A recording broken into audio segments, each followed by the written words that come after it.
My name is Laura Jones, and on behalf of the Comic-Con at Home, I'm excited to welcome you to today's program, and it's our first ever virtual book club, and it's with AJ Dungo, the author of In Waves.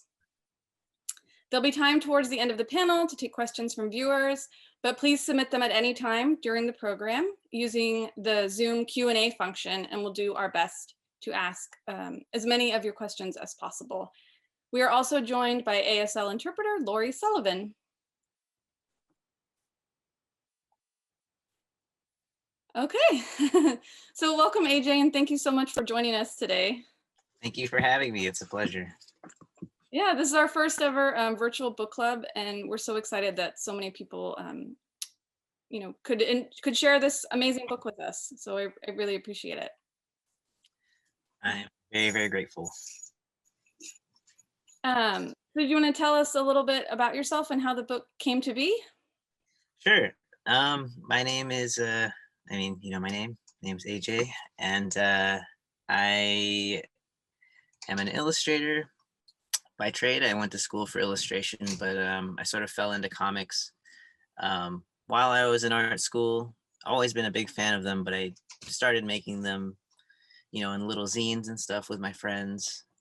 And then I had a study abroad class my final term of art school, and we went to London, and we were bringing a project that we thought could introduce someone not from Los Angeles to the culture of California. And I decided to base my project around surfing, and I showed it to the British publisher Nobrow, and they were extremely excited about it. And when I got home from London, they asked me if I wanted to write a book. They pitched me an idea where I would write a children's book about heroes in surfing throughout history. And then somewhere along the line, after giving them some rough drafts and things, they were curious about my fascination with the sport and why I had wanted to share this passion with people. And what they didn't know was that my girlfriend of 8 years had passed away from cancer, and she was the one responsible for me getting into the sport. And when they heard that, they're like, why don't we try and combine the two? You absolutely should write about this experience. And now we're here now talking about it. So was that so nerve-wracking to sort of include such a personal story and it for everyone to see? It's a little, I mean, it was very much, very, how can I put this? It was overwhelming because it's like, on one hand, it's like my favorite publisher ever, making like the most beautiful books, giving me this opportunity to write about one of my favorite things about my favorite person. But then also it's like, how do you condense the entire history of surfing and someone's entire life into like two halves of one book? And I was also pretty deep in my grief at that point because Kristen had passed away not too long before I got this assignment. So I was torn. Like, I was like, should I do it? Is it too soon? But ultimately I thought about Kristen. My girlfriend had always encouraged me throughout school. She was like, when I'd make comics and things, I would normally write about her, and she would always sort of be in my ear like, oh, you should write about me one day, like you should tell my story. And I took those very innocent like nudges seriously, and I thought about it in that time I wanted to give up, and I ended up just going for it. And I decided against quitting, so it kind of worked out in the end. How do you think when you're writing a memoir, you can kind of remember, like you talk about condensing it into half a book, how is it to sort of like recall those memories, and how can you know you're being truthful to what really happened? Yeah, that's it's so subjective, right? Like our memories are so flawed, and like we can remember an event for years, our entire lives one way, and we meet someone that was there and they're like, that's not how that happened. So it was very, you know, a perfect example of this sort of uh, dilemma was I was halfway through the book and I was writing about Kristen, and it was from my perspective only, like from what I remembered. And when I would get notes from my editor, they were like, she seems kind of one dimensional. It seems very like, you know, a little bit too romanticized. And then I had thought like I always wanted to include her family in this book somehow. So I thought to alleviate that problem, the issue of like, this sort of myopic view of what I remembered, I interviewed her family and friends to get more perspective on things. And man, um, it opened the narrative in a way that it allowed me to be more truthful and remember more like humiliating moments that I sort of buried in my psyche. And I thought like adding those things would make it so much more authentic and memorable and honest and true to the real thing. So I think that's what helped with that issue of remembrance, like just talking to people, doing some like investigative journalism, I guess. Was her family really supportive of the book, and did you show it to them um, before you sent it to Nobrow? Did they have opinions on it? So I sort of had the green light from her mom when I interviewed her. She was like, whatever you want to write and however you want to tell her story, you have my blessing. And I sort of took that as like, you know, as very much like a green light to approach this project how I seem fit. And I didn't show anyone anything I was working on this for like 3 years, and I was also working full time as a footwear designer. And I didn't show anyone anything, and I was shirking all like social gatherings, like telling everyone no, I have to work on this book. So like if you can imagine having a friend for 3 years that would always blow you off and sort of be flaky, and they're like, oh, they're working on that book again, like you would sort of start to doubt like if they were being honest. But like finally after 3 years I show up with like this sort of tome, like this big book, and they sort of realized that's what I was pouring all my time into. So I thought it wouldn't make sense for someone to read it in parts. Like I thought like for someone to understand what the story meant and why these things were combined, they'd have to, experience the book as a whole. And I think generally, everyone, especially her family, was overwhelmingly supportive of that. You talk about combining the two halves of the book, and one thing I think is really beautiful and works really well is sort of like the color palettes you choose for each section, and I think it helps divide the story. Is that something that you had always planned on doing, or did it sort of come out of working on it? I actually did the whole book in black and white, and it was Nobrow that came to me and like, if you guys are familiar with them, they make these beautiful printed books. Like when they first started out, they're doing these sort of compilation comic books and big illustrated coffee table books. And like if you open up the pages, they just smelled like lithographic ink, and just the colors were just so vibrant and vivid. So like when I submitted like this black and white thing, they're like they wanted to introduce some of that flair that they're known for. And I I picked the blue color, and then they're like, we actually have budget for another spot color. So then um, I thought like there's a lot of moving parts in this book. It's sort of hard for the reader to know where they are in the narrative, because there's we're jumping through time, we're jumping through different eras and different perspectives of different characters throughout history, present day, past. So I thought like the easiest way for a reader to straddle both narratives was to kind of color code things. Um, so that's sort of how it came to be. And then color wise, the explanation for the palette was pretty basic and straightforward. Like that sort of brown sepia tone is reminiscent of fraying newspaper and old films and things like that. So it obviously our collective consciousness as readers is like, oh, well, that sort of is reminding me of the past. So it's sort of like an obvious choice there. And then the blue was, I was feeling very blue. I was very, very sad when I wrote this. So that played into it. Kristen's favorite color was blue. And, the ocean is also that sort of color. But yeah, that's sort of like the color explanation. Yeah, and we have a couple questions about surfing and what is Yvonne's asking, what is one aspect of surfing and the surfing world that you feel everyone would benefit from learning or experiencing?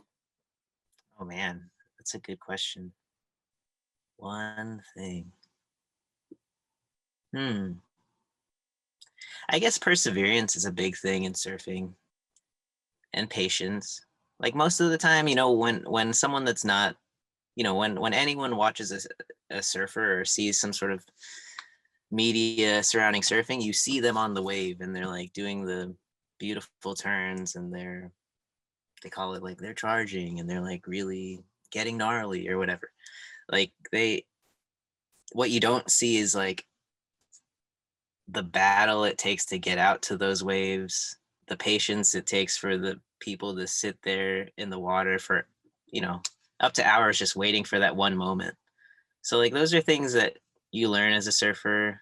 I also skateboard. It's sort of like those are sort of values in skateboarding as well, where it's just like you just have to keep on trying, and like you're gonna fall. It's kind of a cheesy thing, but like it really does, it's like the whole Batman thing, like why do we fall, Bruce? So we can get back up again. But that, surfing instills that in you, like you're gonna fail, you're gonna fall, but there is gonna be a moment that once it strikes, you'll be able to, have the best time of your life. So it's really worth it. Like all the waiting and perseverance and hard work pays off at some point. So yeah, I'd say maybe that's something that off the top of my head I can think of that anyone can benefit from surfing.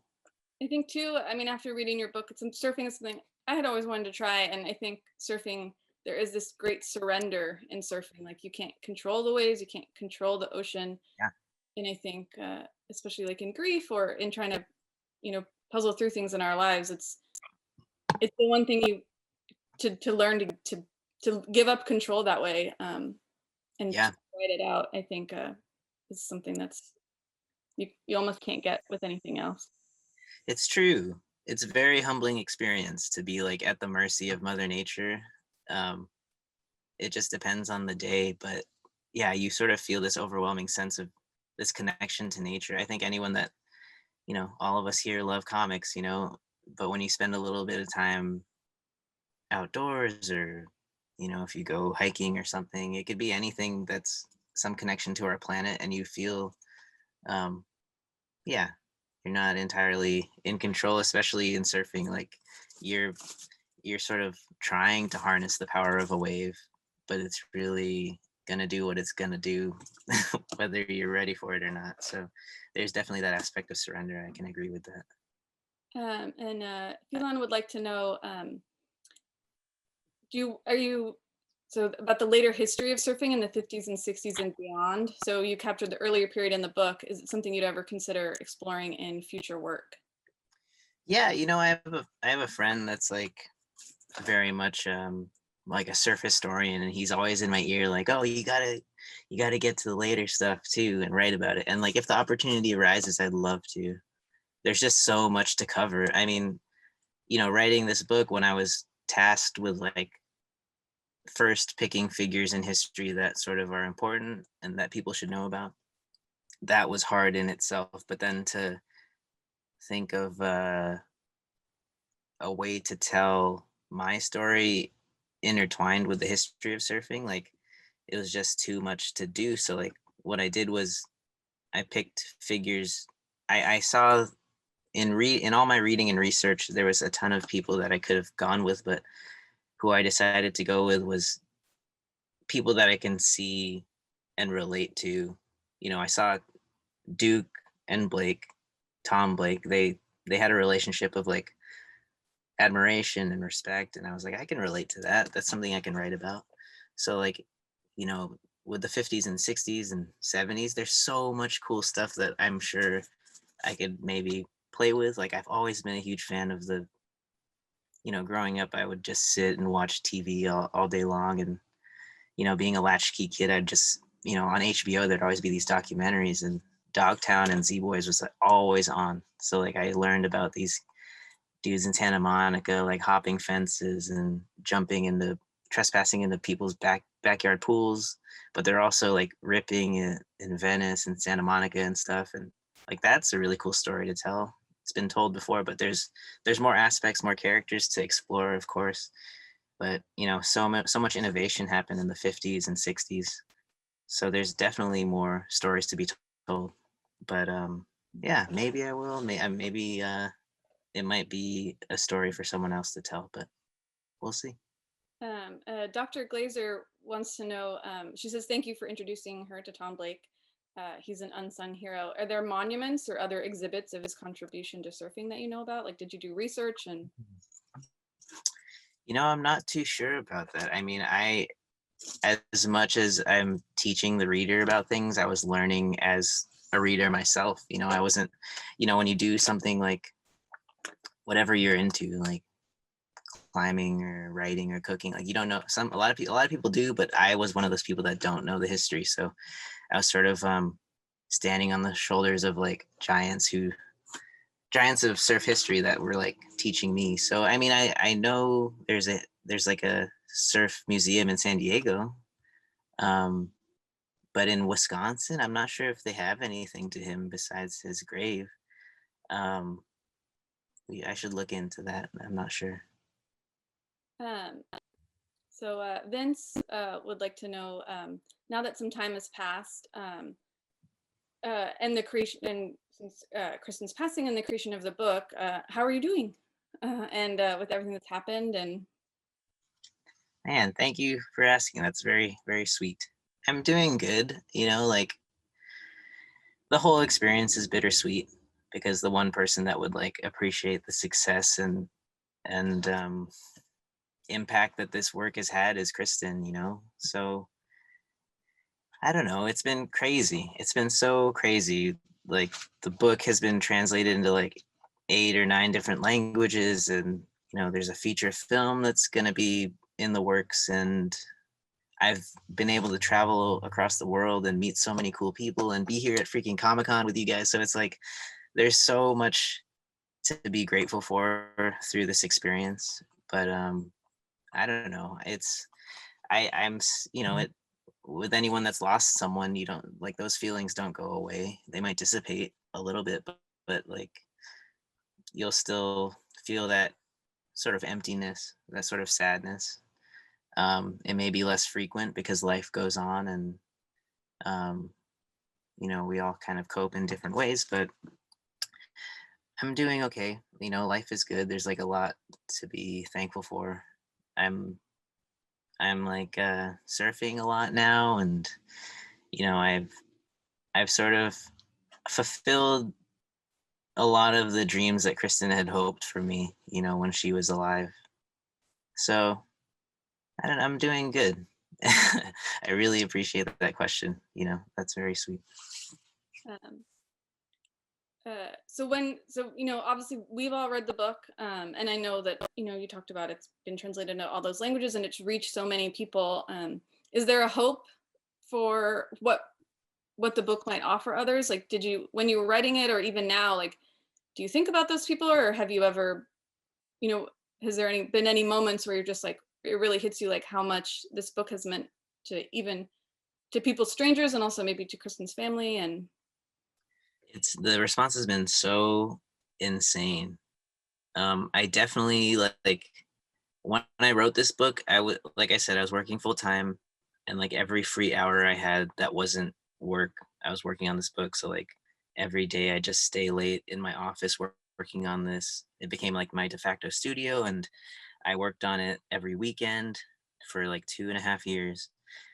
And I didn't think about reader. Like I thought I was writing in a vacuum. Like I just had super tunnel vision. I had a deadline, and I was also just like cutting a vein on the page and letting all these raw emotions out. And I thought it was super, super specific, like what I was writing about in terms of like unrelatability. I don't know if people would connect. Like I just thought it might, some people might read it and then whatever. But when I finished it and like, that whirlwind of work and deadlines passed, I was like, oh shoot, like people are actually going to have to read this thing, So when I, reviews started pouring in, like messages, and it was very, very unbelievable. Like the people, I didn't realize how, the sort of themes that were captured in the book, grief, love, loss,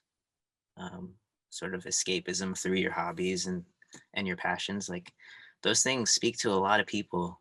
And I don't speak the languages of the people that have been really touched by this. Obviously there's been a great response in America, but like in France and in Italy and Poland and Slovakia and Brazil, like people have just been, the outpouring of love and the sharing of people's personal stories have been so touching and really, really, it's like the most rewarding thing. When I do signings and stuff, it's kind of crazy. Like people will come up with tears in their eyes, or they'll tell me about their mother who has cancer, or they're going through treatment, or they've never read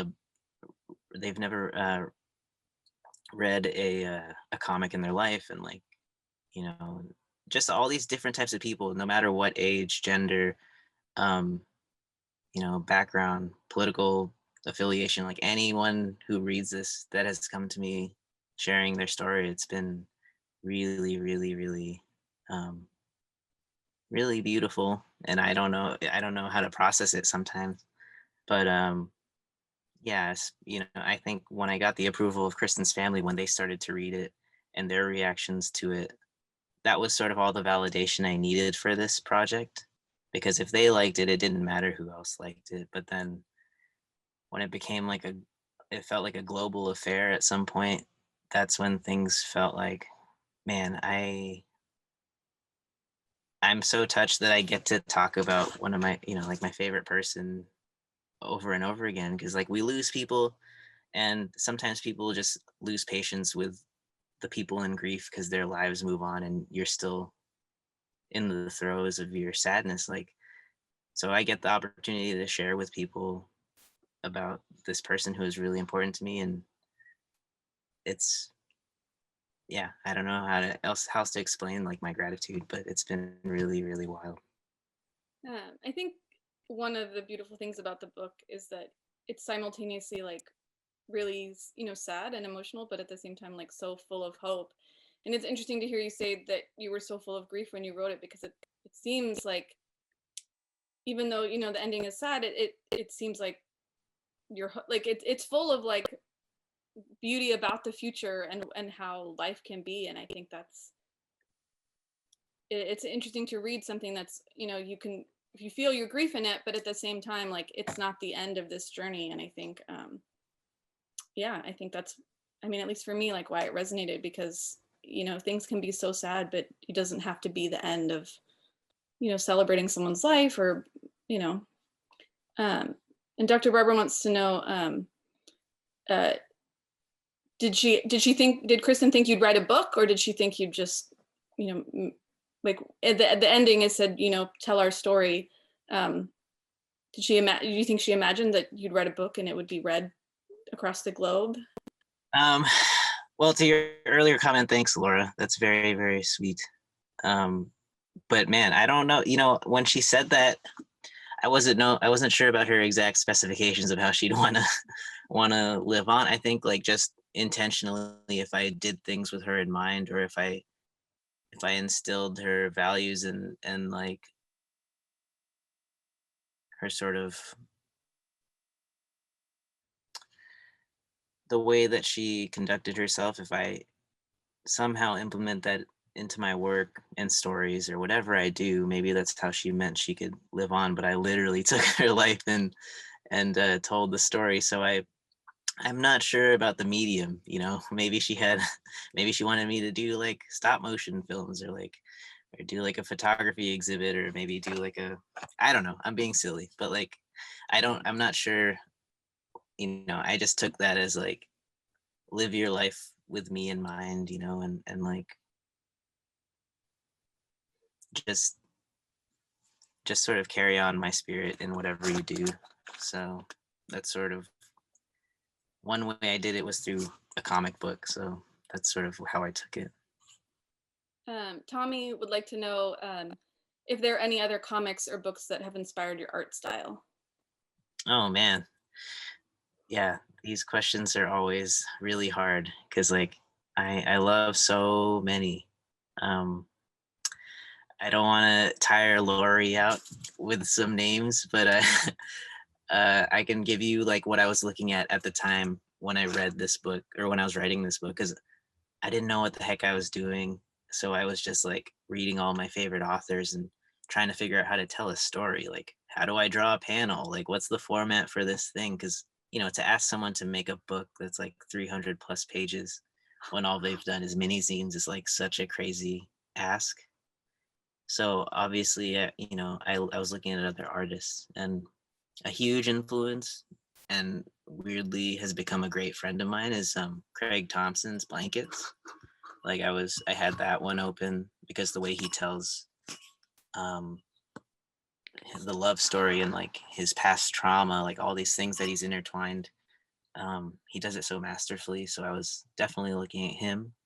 Jillian Tamaki's anything she did, like I was such a fan of how poetic and sensitive she was in her drawings, and her writing. It's really funny stuff too. Obviously Alison Bechdel's Fun Home was like it's like a masterpiece and it deals with a very tragic loss in her life, but the way she contextualizes it through literature and all these deep literary references was like inspiring to see how you can intertwine stories of your past with stories of art of history. um, Adrian Thomanny, I love the way he writes. Very slice of life, very there's like always like a tinge of sadness and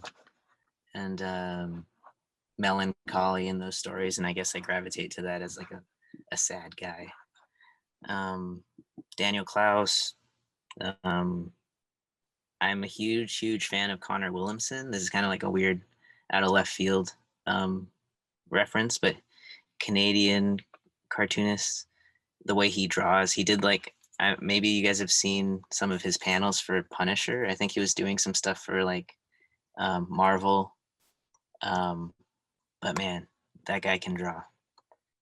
And also his panel construction is really interesting. It's stuff that I haven't really seen before. But yeah, I can go on and on and on. There's like a ton. I love like mainstream stuff. I like alternative stuff. I was watching a lot of movies too when I was writing the book. Um, but yeah, I obviously we all as creative visual artists like you sort of have a visual vocabulary of your favorites and then you become or you hopefully like kind of reinterpret their stuff through your own lens and it informs your work. But yeah, we can talk all day about influences, but I think that's enough for Lori.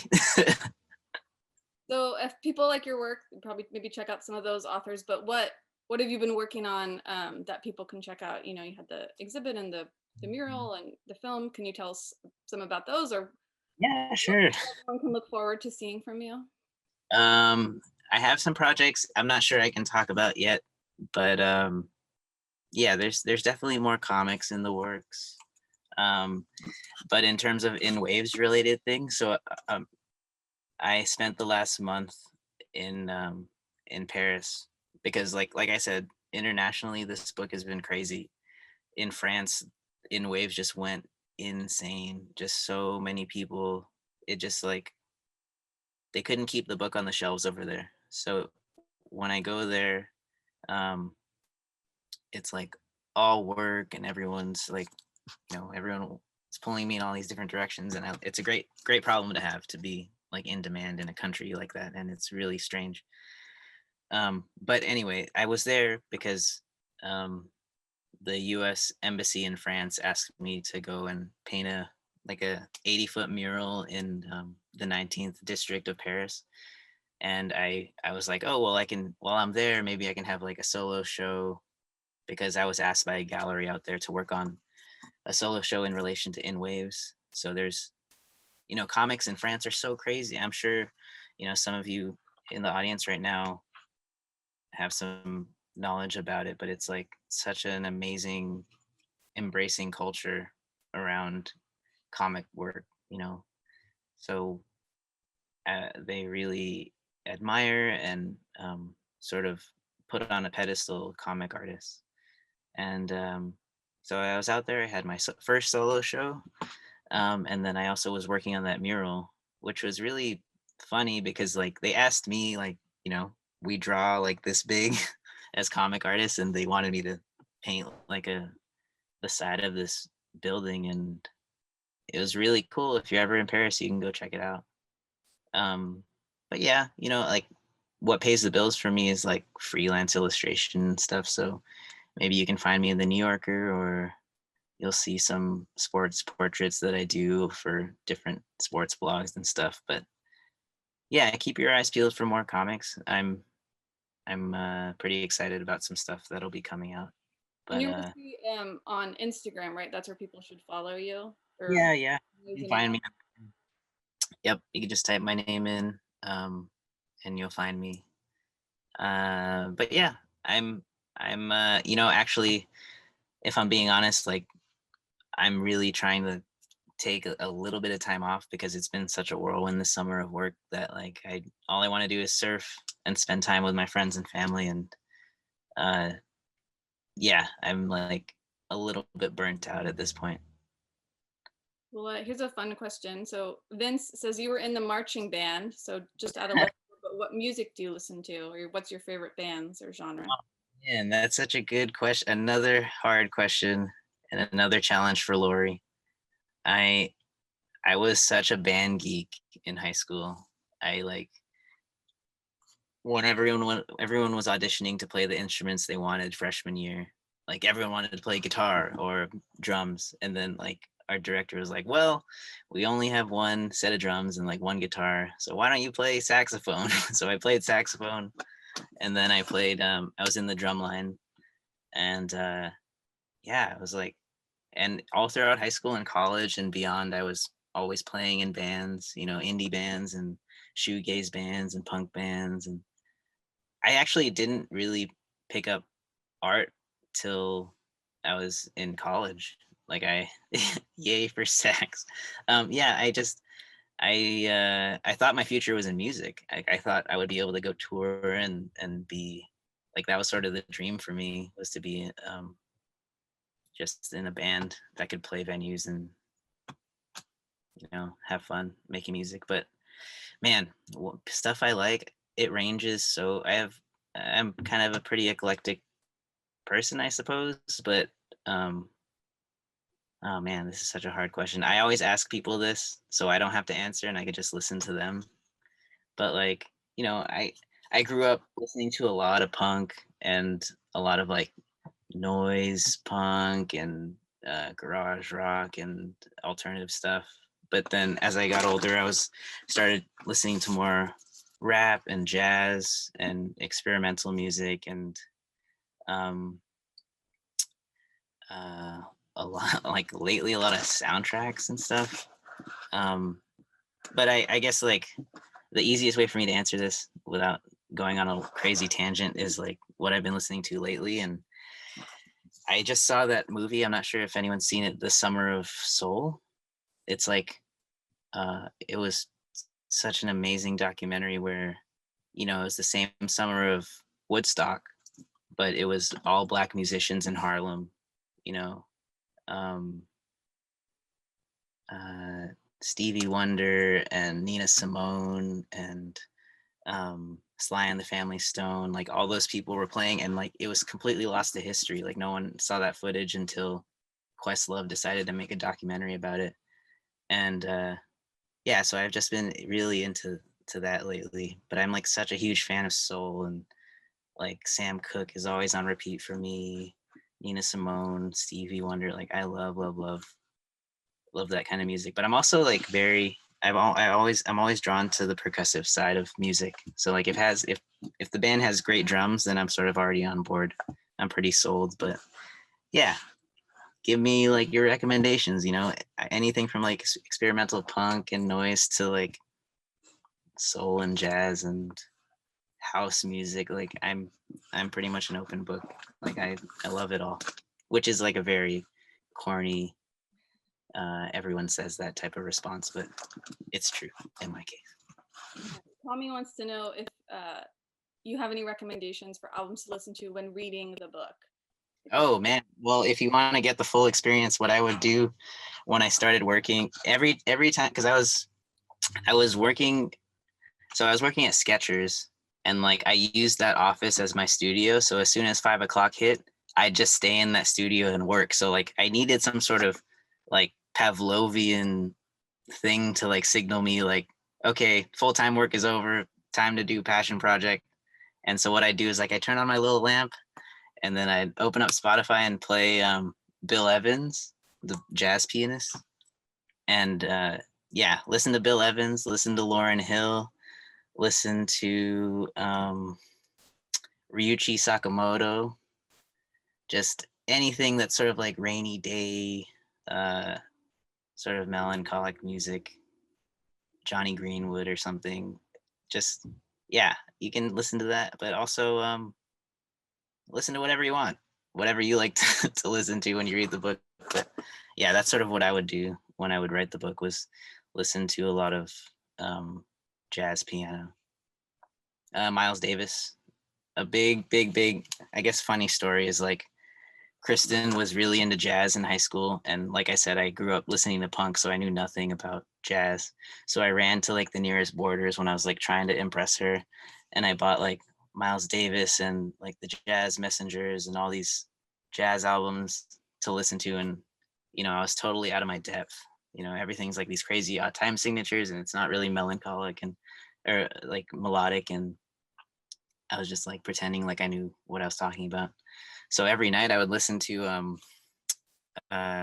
this Miles Davis song, and like I would think about, it was like so lame, but I'd like think about Kristen, and then it became like an important song for us. But yeah, Miles Davis, good one. Um, Almendra wants to know, she's trying to break into cinematography, and she was wondering if you have any advice for sort of like following your dreams and pursuing your passions. Oh man, I need the advice if you guys have any. But that's a great one.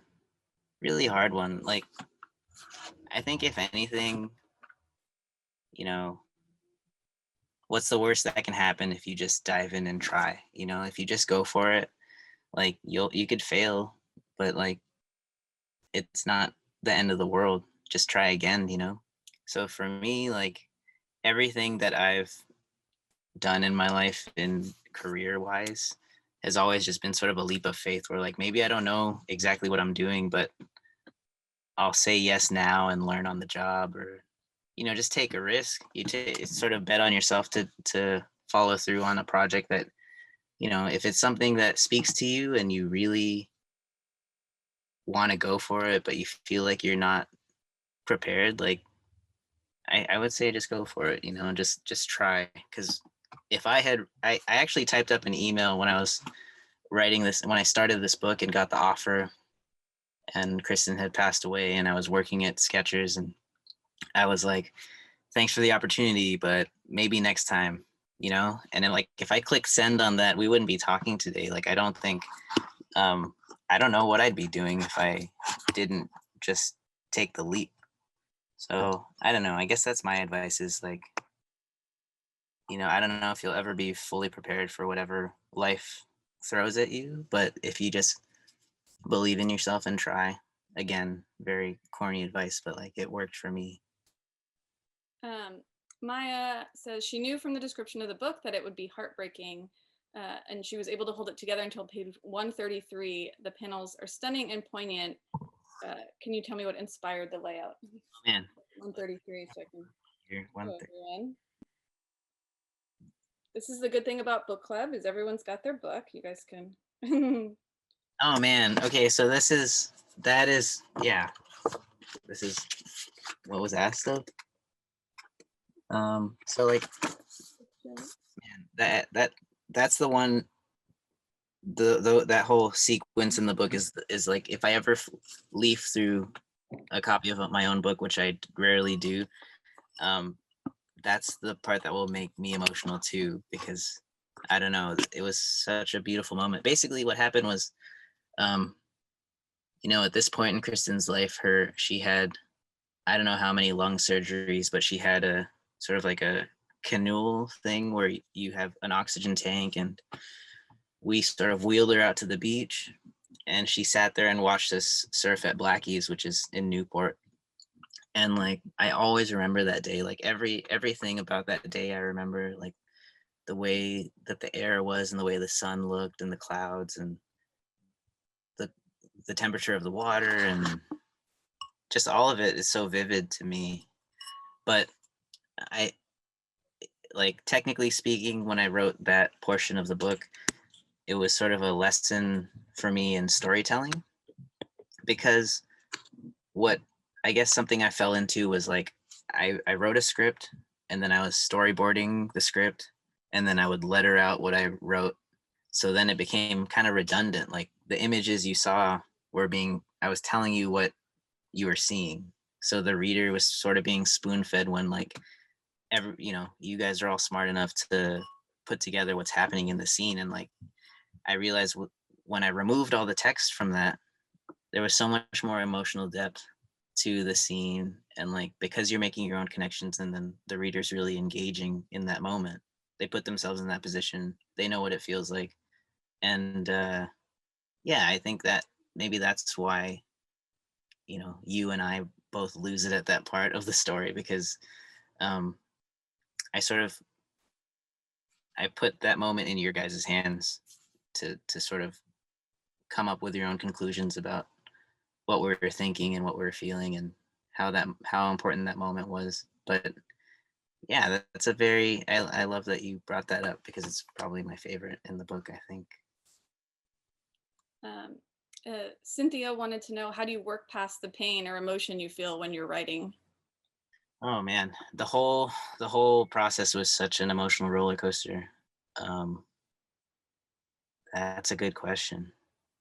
Um, I guess I was sort of escaping my emotional pain, and like, by burying myself in work. You don't have to address a lot of the things that are sort of eating away at your psyche if you're just like busy all the time. If you're too tired to think, that's sort of my MO. That was my MO at the time. But spending that much time with someone's memory in isolation, and just, there's two sides of that coin, for me at least, where it was extremely sad, and thinking about the potential of her life and all the things that we missed out on and all the regrets, like, that really ate at me.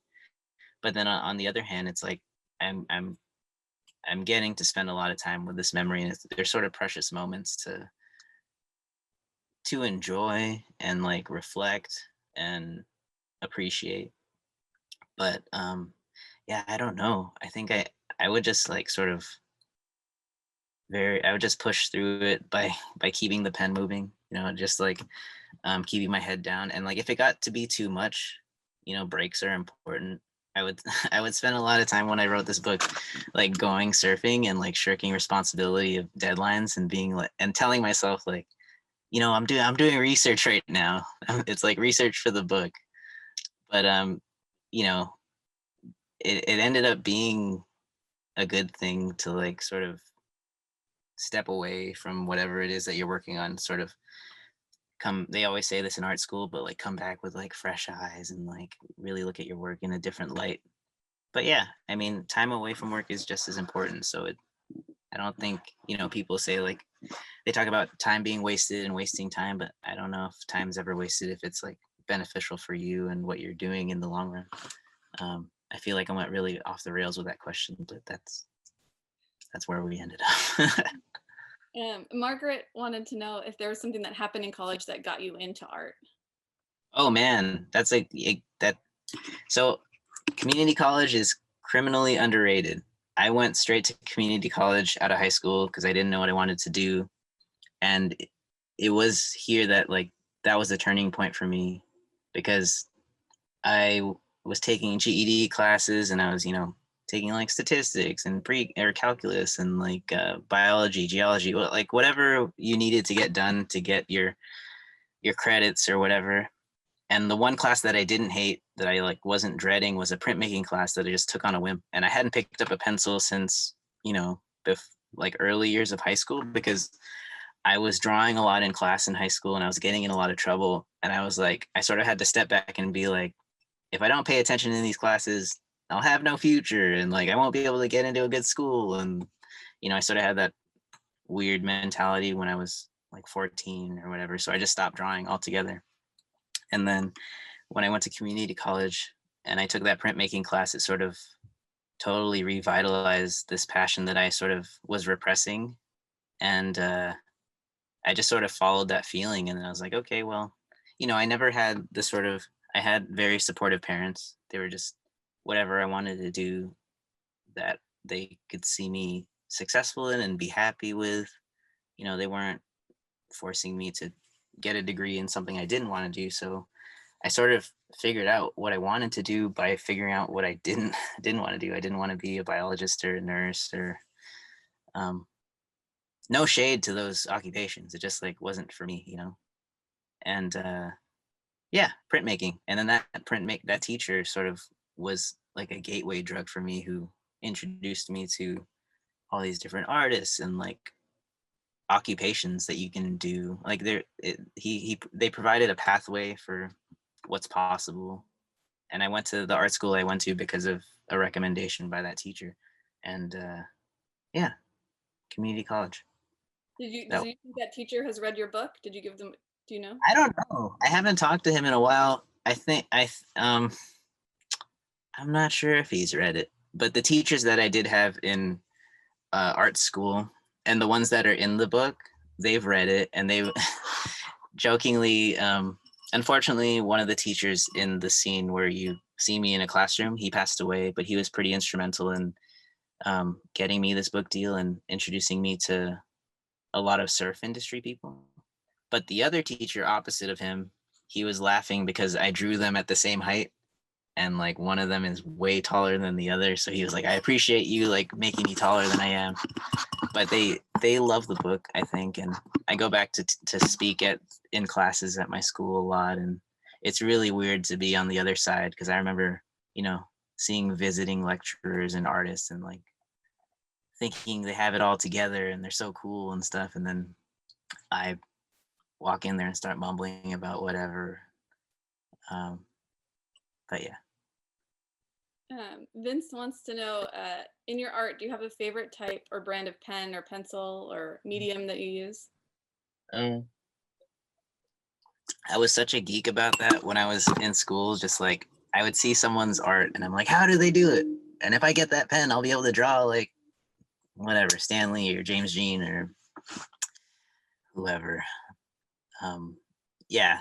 So I like love because of James Jean and like Tomer Hanukkah, and Daniel Klaus and Adrian Thomanny and all these comics artists that I looked up to when I was younger. They were always talking about the Winsor Newton Series 7 brush, which is like this.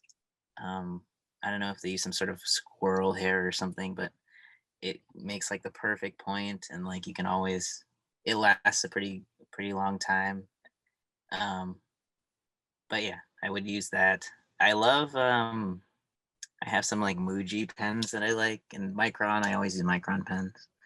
This is super in the weeds, geeky, like drawing stuff. So I don't know how long you want me to spend on this, but yeah, Winsor Newton Series 7 brush, Micron pens. if you get that, you can draw like me. Yeah, if you find a brush that enables you to draw like James, just like James Jean, you should. So get pretty good. Yeah, totally. So we've been talking for about just over 50 minutes. So if anyone has any other questions, like drop them in the Q&A now.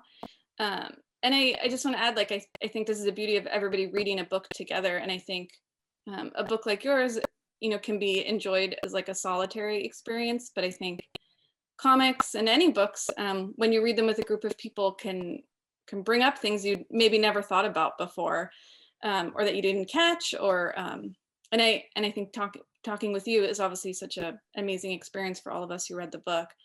And yeah, so yeah, thank you again, and we'll get some more questions in here. We have another one from Dr. Glazier about, do you think you'll do future books maybe on women in surfing, or you kind of mentioned that you'd like to?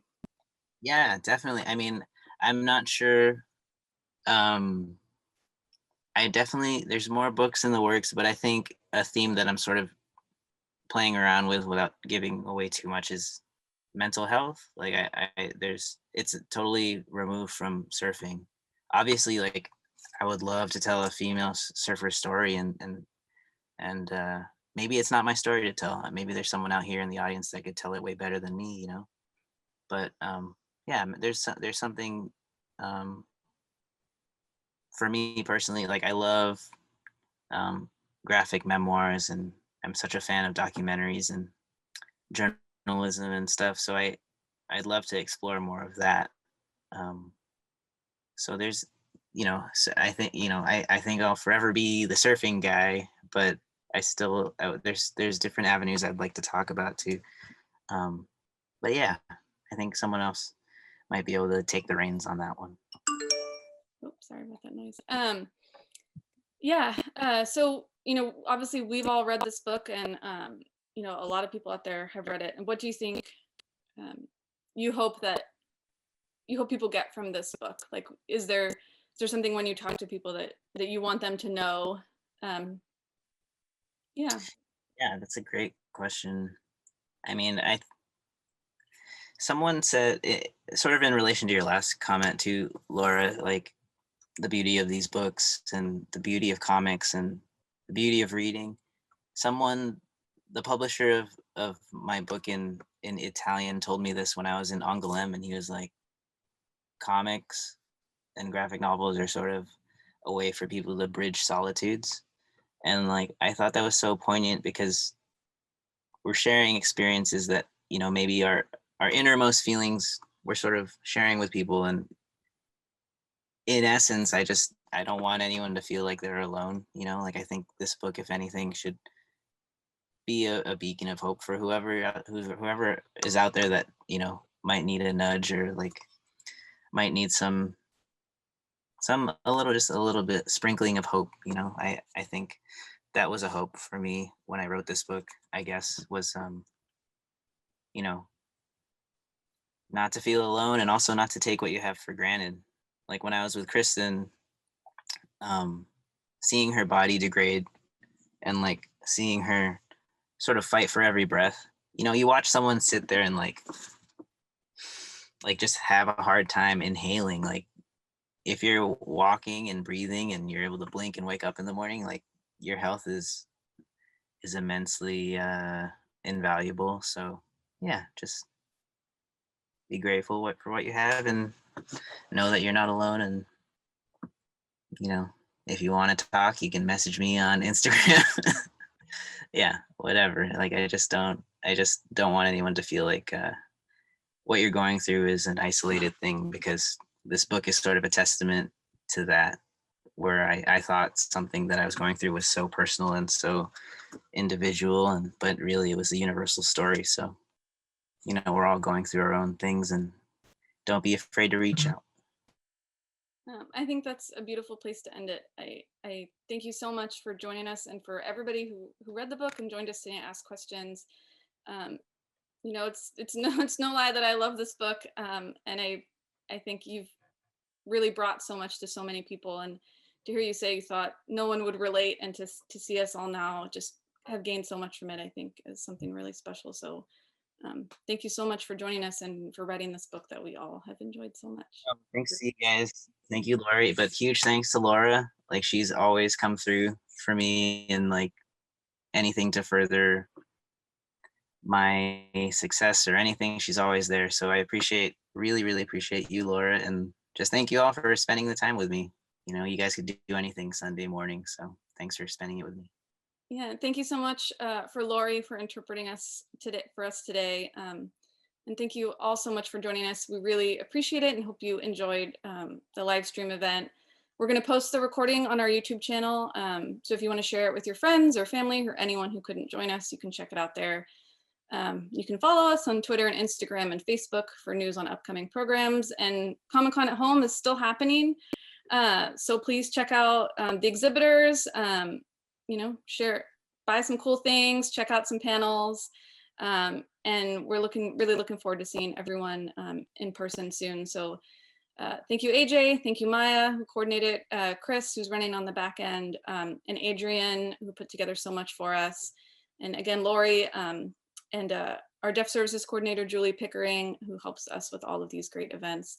And thank you to Nobrow for helping us out with a giveaway and promotion and for supporting amazing creators like AJ. So thank you so much, and we really appreciate it. Thanks, everyone. Bye, everyone.